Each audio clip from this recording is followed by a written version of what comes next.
You're very welcome back to this, the final episode of this year's 12 Rants of Christmas. I'm Jared Leggett, and today I want to discuss viral comedians, aka your favourite people to see until they start plugging hotel rooms that they got for free. Have you ever had a chat with a friend where you've gone back through previous exes that you've had and reflected how you were a different person at the time? You wonder what you saw in them or what void you were looking to fill at the time.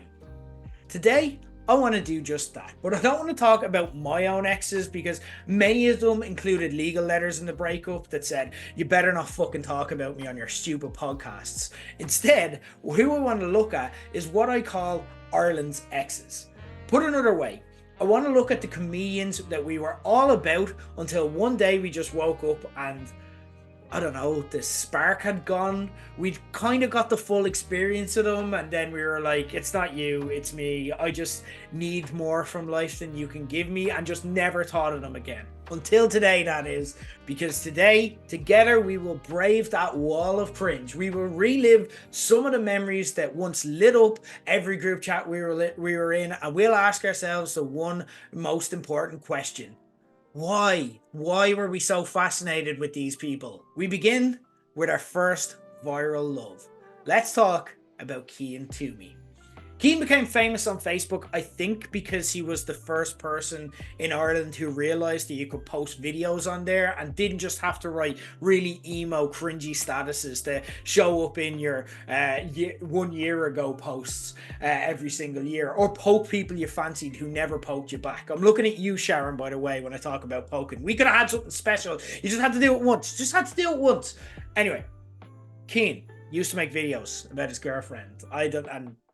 I hope his wife now. I hope it worked out for them. I feel bad talking about their relationship if it hasn't and they've moved on or she's now sleeping with his best friend. I don't know. Emily, I think her name was.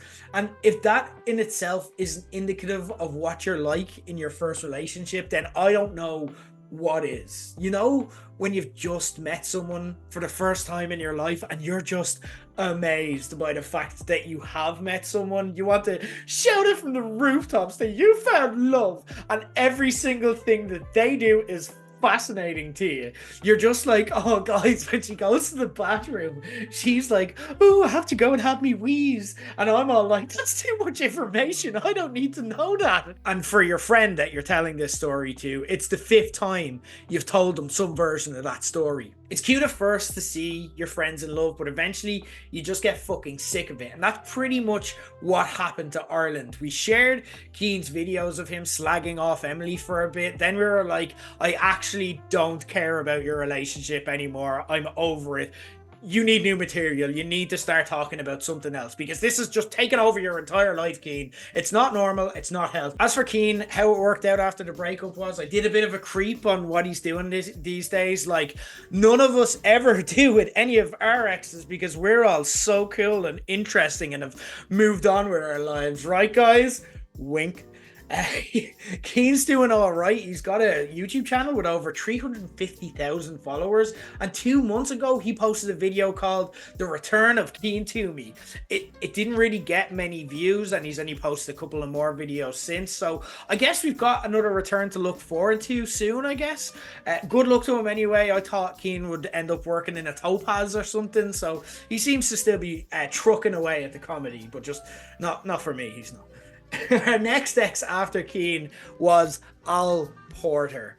Al came along at a period in our collective consciousness where we all thought we were very progressive and we wanted to celebrate this, and his campy, cheeky brand of humour was just the tonic. We were basking in the afterglow of casting off the shackles of the Catholic Church once and for all, voting for same-sex marriage, and an openly gay man coming on, talking explicitly at times about their dating and love life made us react like, hook it to my fucking veins. That is exactly what I need right now. He absolutely blitzed the Irish comedy scene, and he was selling out Vicar Street by just the age of 22, and his Blind Date Show reboot became appointment viewing in my old apartment. In hindsight, Al is one of those exes who comes along at a transitional point of your life when you're like, I've figured it out, you guys, and you're about to learn quickly and harshly that you hadn't figured it out at all, because after you rode the initial feel-good wave of it all, like basking in the afterglow of a new exciting relationship with this really interesting person, the reality of who that person was came to light, and well, it did not look pretty. You see, Al Porter came along at this very interesting time in Irish cultural attitudes, where we were like, gay people can do whatever the fuck they want. We love them. They're great. Let them eat cake. Let them do whatever they want. And he took that all a little bit too literal, like when we say whatever you want, like the law and just basic social norms still apply, but like generally whatever you want in so much as what everyone else can do. That's more what we meant, because when Me Too began, he got dinged as one of several Irish comedians for groping and taking advantage of imbalanced power dynamics for sexual gain. And this was a breakup where you realized all of a sudden that your ex was a bit of a dick, and you just ran away very quickly and tried to pretend it didn't happen, but you still kept one eye on them from afar just to see how their life panned out, because it was fascinating how quickly they unraveled. And then every decision that you saw them make from there made you feel better about your decision to break up with them. First, there was kind of the groveling apology with lots of talk about needing to learn and grow. And then there was the attempts to just undo the apology with heavy-handed statements like, a lot of people said things that weren't true. Except, like, even for me personally, like, I remember going to an Al Porter show with my mates, and we were sitting in the front row, and he literally gobsmacked one of my mates. Like, I'm like, I've seen this happen. Like, it's like, it happened right in front. Like, you did do this. It happened during the show, Al. Like, part of his entire shtick was, I'm not supposed to do this, but it's fine because I'm cheeky enough to get away with it. So keep an eye out for Al's latest comeback. It should be scheduled along the same time as Cian Twomey's. Like, he's got a comeback in him, guys. Wait and see. Rory's stories was that rebound that you get with after a really hectic, tumultuous breakup, and when you just want a bit of boring normalcy again. I had to watch Rory Stories videos prepping for this, because I'm not messing, guys. I genuinely was like, why was he funny again? And lads, having watched videos, I'm honestly none the wiser having done so already. Even watching the most popular videos in his YouTube channel, because I'm like, all right, I want to get the best of the best, give him a fair shake.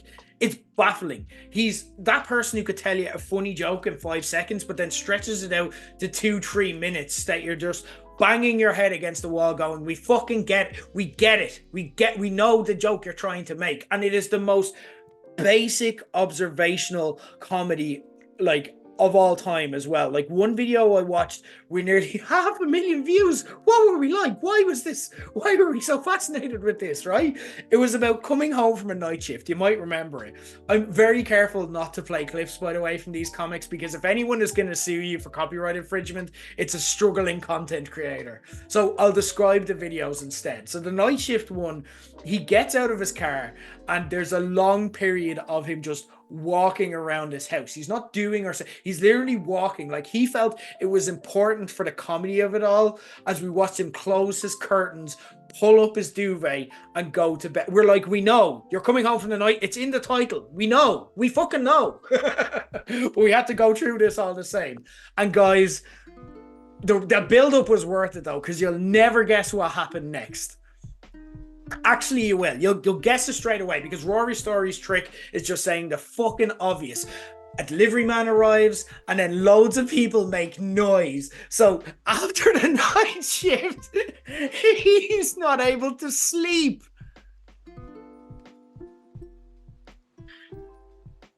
Sometimes you're in a bad place when you get with new people, guys. But Rory seemed safe at the time. He was never going to make you cry like Al Porter had. And after Al Porter broke our hearts, lads, we just didn't want to cry anymore.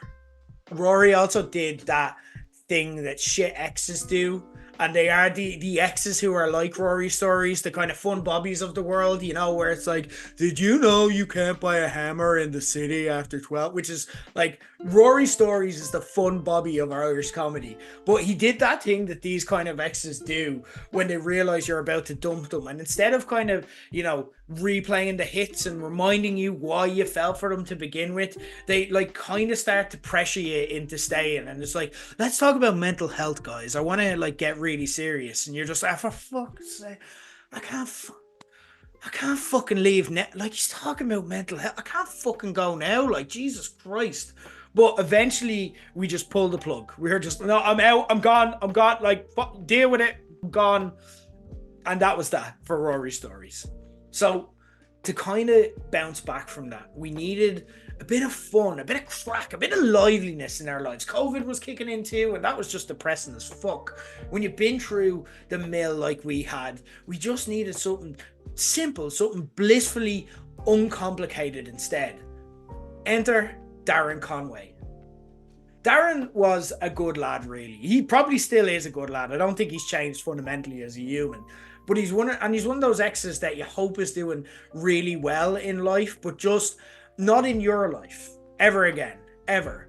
And people, like, a lot of people still like Darren. He's doing quite well for himself still. So people might think I'm being unfair here, but I just can't watch another Darren Conway video ever again. Like, again, this might be unfair because it's my impression of his videos rather than like his actual videos, but when I think of Darren Conway videos in my head, it's just him repeating himself constantly in various silly Dublin accents. Like, he'll be like, you fucking do like crisp sandwiches, and then the other person in the video will be like, no, Darren, I don't like crisp sandwiches. You fucking do though. I swear, Darren, I don't like crisp sandwiches. You do.